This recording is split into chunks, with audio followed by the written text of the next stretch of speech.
Вы на лысинках пришли? Да. Он пол-первого, через 30 минут.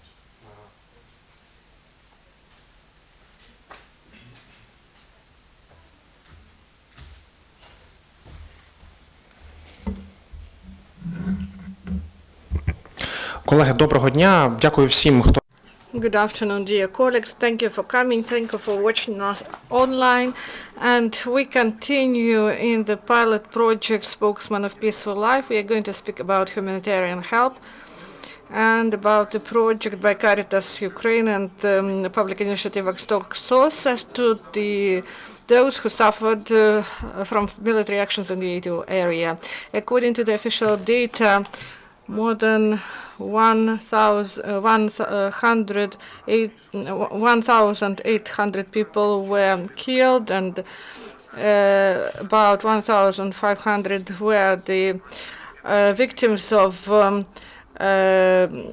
the militants, and many people were injured in the course of the military actions. And according to the official data, about 1,005,000 people now had to flee their homes, and now the infrastructure is renewed and people try to restore their life and provide humanitarian help for those who suffer. And those organizations try to help people, and our speakers, Rostyslav Spryniuk, priest of the Ukrainian Greek Catholic Church, charitable foundation Caritas Ukraine, and Irina Perkova is going to present him. Good afternoon, and the next speaker is the coordinator of Vostok.SOS, Yevhen Vasyliev. Good afternoon. And we start with Irina and Rostislav. Please speak clearly and slowly, and be oriented for about 10 minutes. Good afternoon. We are in Mariupol, and we are going to tell you about how Caritas Ukraine Foundation, charity foundation, helps Ukrainians. It works in those villages where military actions were carried out and in the gray zone.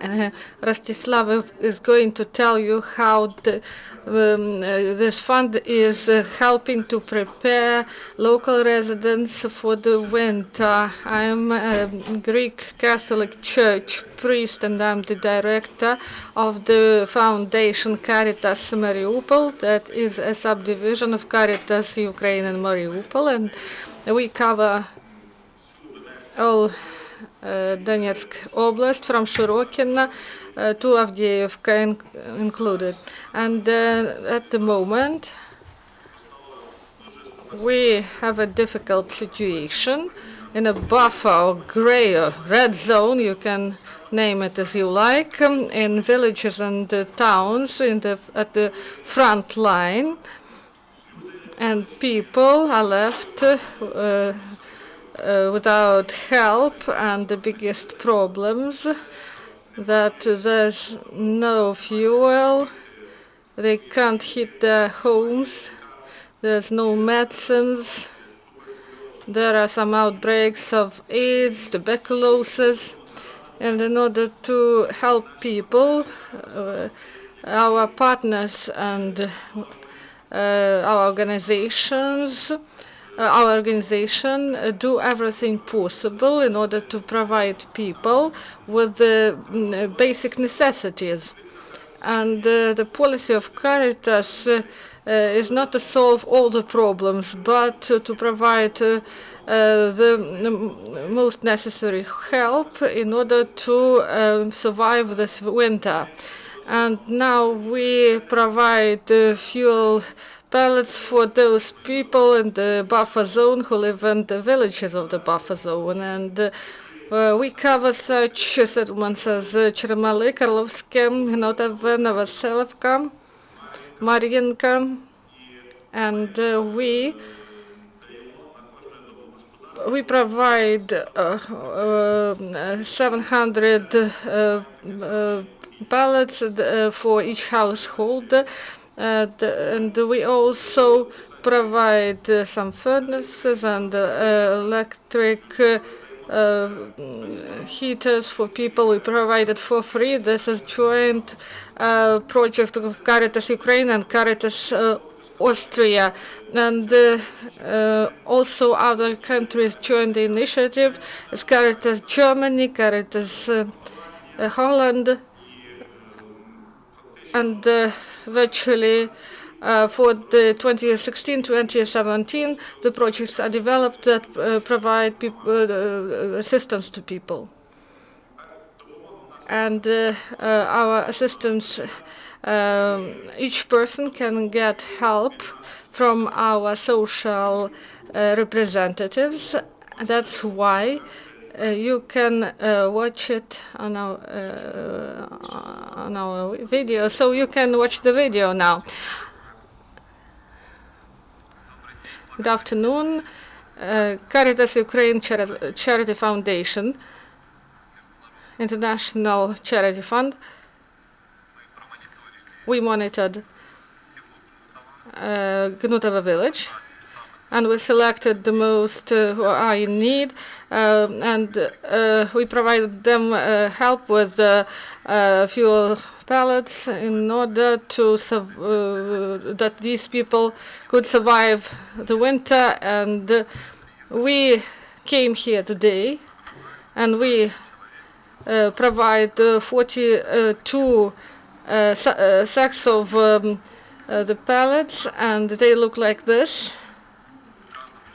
And each person is explained that they shouldn't burn. There should be a pyrolysis process in order to get the most energy out of it. I'm Lisa. I have 4 children, and the oldest go to school, and we live under shelling. There's no work, and we have nothing. We can buy some coal, and this assistance is highly needed, and we hope that we can survive.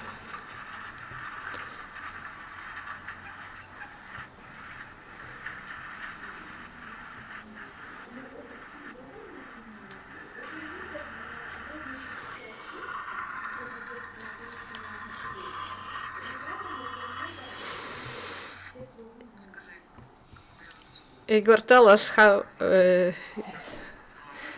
you live. Now there's the situation is not good, but we try to survive. And how my sister married, and she and her husband try to help us, and there's no money for to buy coal, and it's difficult to do something. We thank Caritas, and will it be enough for the winter? Yes, it will be enough for the winter. Thank you. Thank you, Caritas, very much. Are these the results of shelling? Yes. And there were some shellings also.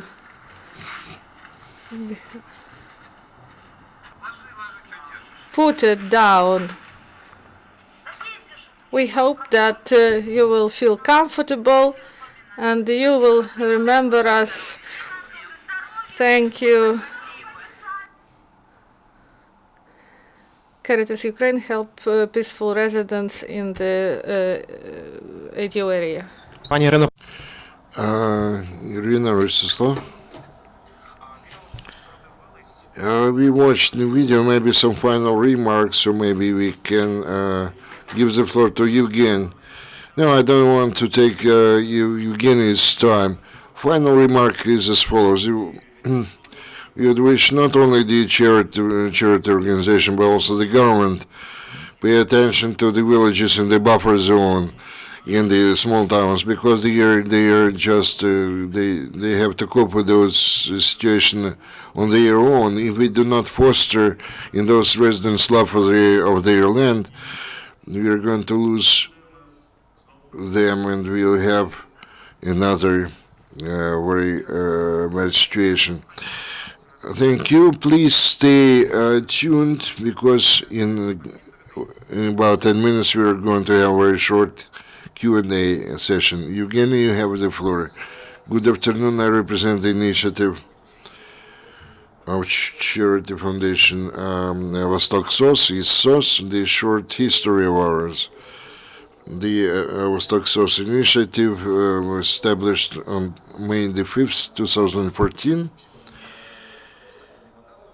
And actually we signed a memorandum between the Human Rights Protection in Lugansk and the Crimean Legal Assistance Center противодействие countermeasure. Our clients are mostly IDPs from Lugansk and Crimea. 80% of our organization are the IDPs. Now, the number of volunteers, not volunteers, but employees, is about 35-40 people. I can't remember the number of the volunteers. There are plenty, we are confused how many volunteers we have. The Vostok.SOS, the SOS, includes 6 directions of our activities: legal assistance,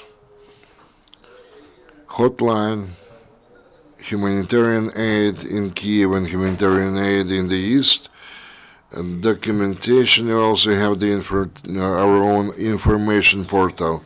I'm going to tell about the direction I take care of Vostok.SOS, the liberated cities. Our activities include the assistance given to the people at the front line in the small populated areas. 1 year ago, when we worked in the Lugansk region, we dealt with the big cities like Slaviansk, Kramatorsk, Lysychansk, Severodonetsk. And in the process of work, we encountered the problem that the humanitarian aid by the international organization do not reach the smaller populated areas like Zaitsevo near Golovka, Donetsk region, same Pisky, Opitny, etc. And together with the donors, we actually carried out negotiations, and they okayed our work in those smaller populated areas. Today, we already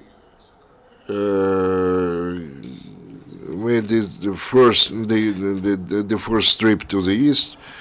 We actually operate out of Severodonetsk, where we hired the apartment, we have the warehouse. We bring in the food products and then distribute it between different populated areas. And naturally, we ourselves take care of its distribution. We do not divide the people into those who suffered or more or less. We provide the assistance to everybody. If you're talking about Popasna, there is about Apaskin, 100 people lives there. In Lobachevo, a bit less. Then we have Sizo, Balaten, all those populated area which are straight in so-called gray zone. Today, we already opened 2 more offices in Starobelsk and 1 more. And in Severodonetsk, we also provide the psychological assistance. We also have the field field meetings in Zarechny, Stanitsa Luganskaya. What else? Well,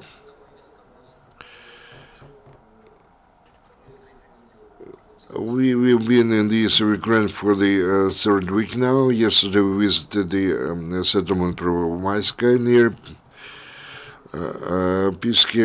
We start to understand that we have to switch over from the humanitarian aid dealing with the food products to another kind of assistance, a social-cultural one. Because people now, I don't know how to put it, not to offend anybody, we have kind of excess already of the food products aid. For example, some people yesterday came to us and said that you have not sufficient food products assistance, so they are already have more than they need. So we contacted another organization, the cultural assistance, and in the summer, in the fall, we showed some movies in the smaller populated areas, exclusively Ukrainian production movies. There was also a number of the animated cartoons for the people. I cannot say that those were the real success. Maybe we selected not the movies which we should demonstrate there, but if you're talking about Stanisław Luganska, we had a lot of people coming in Trojizbinga, just a few. But we did not stop at that, and on the other day, we had this cultural kind of outgoing team, and we showed some of the movies in our office. Not many people came to us, but anyway, we have kind of gap here. The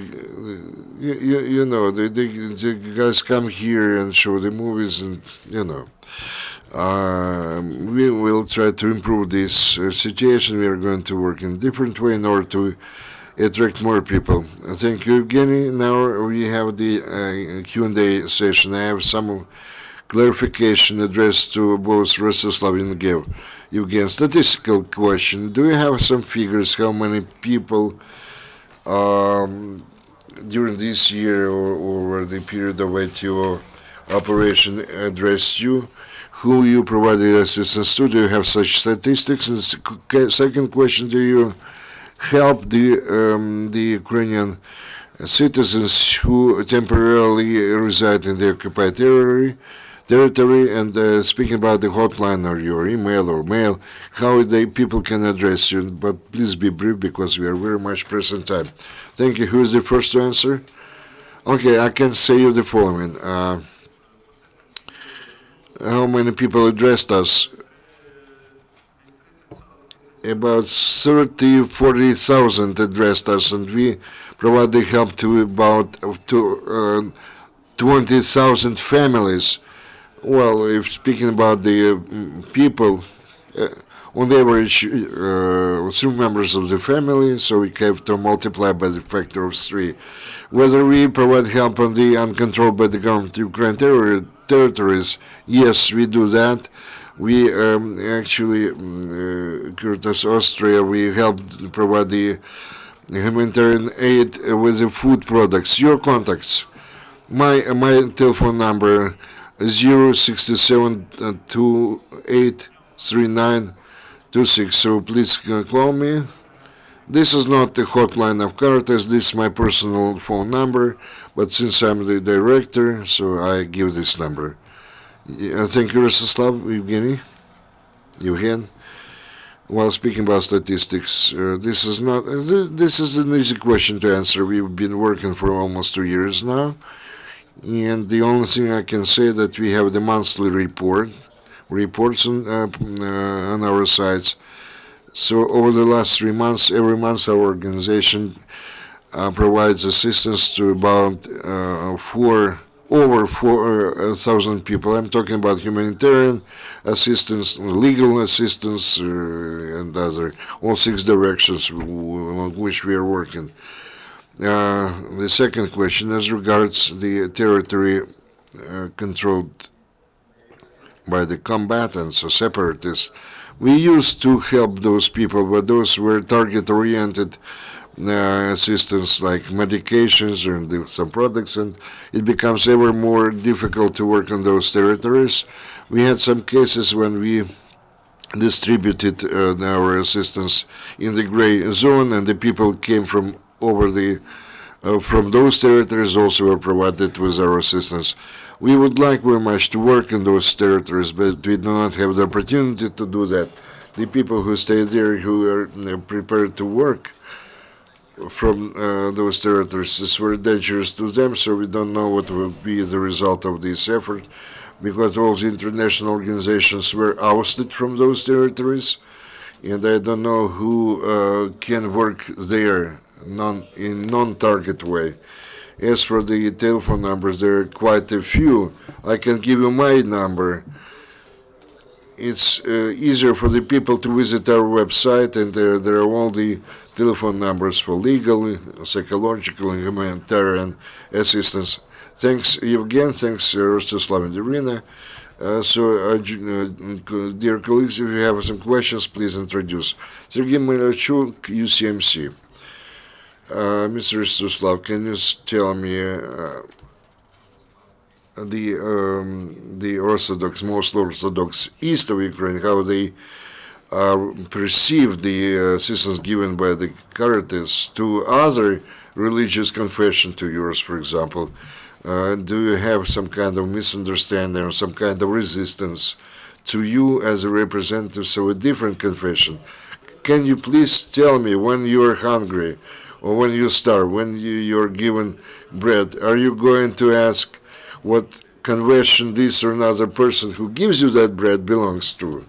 Thank you for your answer. This is my answer to your question. Colleagues, maybe somebody has some other clarification. I have another question to Rostislav. Over the time of warfare, did the attitude change to the Greek Catholic Church in Mariupol or in the East? Do you cooperate with the representatives of other churches? First of all, actually, there never has been any bad attitude to the Greek Catholic Church, which is the most important. We have always been cooperating with the Church of the Moscow Patriarchate, not with everybody, but some of the clergy who has a very good attitude to Ukraine. Also, we cooperate with the Kiev Patriarchate, Greek Roman Church and Protestant Church. We have very good relations with Muslims, with the representatives of Judaic religion, Judaism. You know, the negative situation unites everybody. This is the grief situation for everybody. Thanks, Rostislav. Thanks, Irina. Thanks, Yevgen.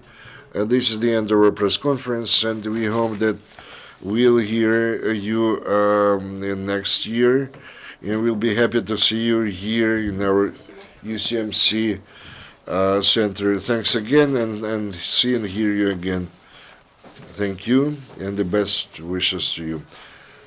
Thank you for being with us. Next briefing within the pilot project, the Speaker of the Peaceful Life or Peace Life.